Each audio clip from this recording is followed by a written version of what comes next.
안녕하세요. 닥통 네이버 지식인 상담의 신홍범입니다. 코골이 수면무호흡증의 원인 어떤 것이 있을까요? 코골이 수면무호흡증은 기도가 좁아져서요. 혀 뒤쪽, 그다음 연구개, 편도, 목구멍의 부드러운 조직이 뚫려서 이제 소리가 나는 것입니다. 그럼 어떻게 해서 이게 좁아질까요? 우선은 타고난 기도 구조 자체가 목구멍이 좁은 사람이 있습니다. 편도가 크고 목젖이 길게 내려와 있고 혀가 두꺼운 사람이 있어요. 대개 이런 분들은 아래턱이 작습니다. 그리고 또 비염, 코막힘이 동반되어 있는 경우도 많습니다. 정리하면 우선 코와 관련된 것은 비염, 코막힘이 코골이 수면무호흡증의 원인이 되고요. 이런 경우에는 이제 우리가 비염에 대한 평가, 치료가 필요합니다. 한편 혀가 두꺼워서 기도가 막히는 경우가 있을 때 우선 비만한지 어떤지를 봅니다.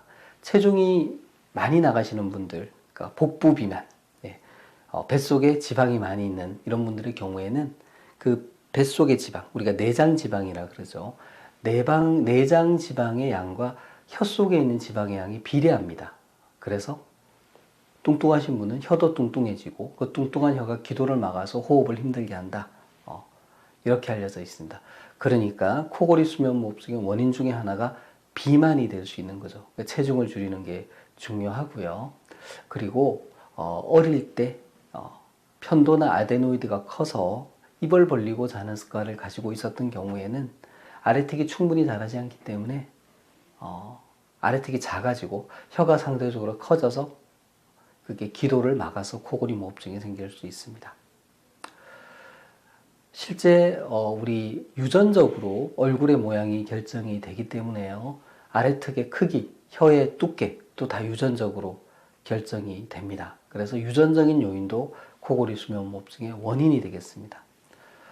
코골이 수면무호흡증이 이제 의심이 되는 경우에 우리 코를 골다가 뭐 컥 하고 호흡을 안 한다든지 이런 경우가 있을 때는 이 코골이 수면무호흡증이 얼마나 심한지 알아보기 위해서 우리가 수면 다운 검사를 받아보고요.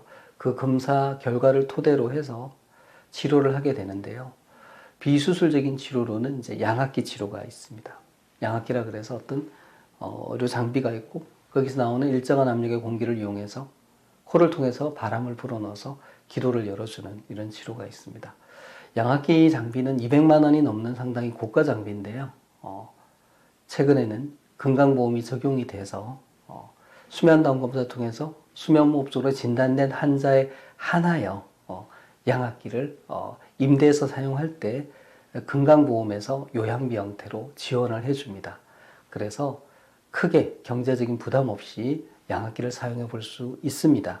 양압기의 장점 중에 하나는 사용을 했을 때 내 몸에 어떤 후유증을 남기지 않는다는 거죠. 우리가 수술을 했는데 수술의 결과가 마음에 들지 않고 수술 자리가 불편하면 어찌할 도리가 없죠. 이미 잘라낸 조직을 어찌할 수는 없습니다. 근데 양압기는 그렇지 않습니다. 내가 사용을 해보고 적응에 불편이 있으면 안 쓰실 수 있고 안 쓴다고 해서 내 몸에 영구적인 손상을 남기지 않습니다. 그래서 코골이 수면무호흡증이 있는 경우에 양압기 치료를 고려해 보시기 바랍니다. 이상입니다.